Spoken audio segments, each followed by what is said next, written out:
remember that we are dealing with a policy environment that is antiquated to the time and space that we're in. And what we're doing right now is, going through a review of some of these policies that actually are inhibiting us from being able to accept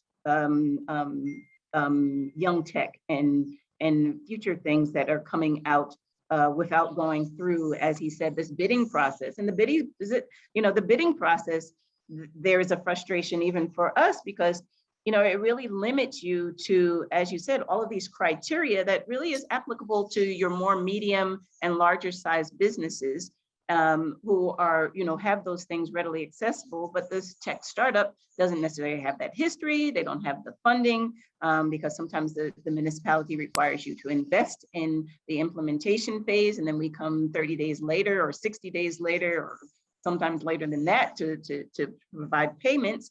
So, really we are trying to create this fertile ground and this nest where, and as I said, this is an evolution. This is our vision. This is not where we are right now. This is what we are currently in the process of developing, is that nest where, we can hatch all of those eggs and we can eventually help them to integrate into this society and community of the city.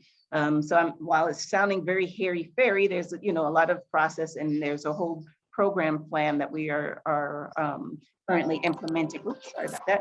And even getting a project management office established so that we can start moving this idea forward into an actual implementation. And I love that idea of a one-stop shop where you share this with all of the other municipalities, at least in South Africa or in Gauteng, at least, let's start there, where if there is a solution that is working, that other municipalities are able to get access to it, and it can potentially, move into a bigger proof of concept or reach scale if we are all kind of nesting and developing the nest for these startups via our universities and via our key partnerships who are responsible for supporting government to move these things.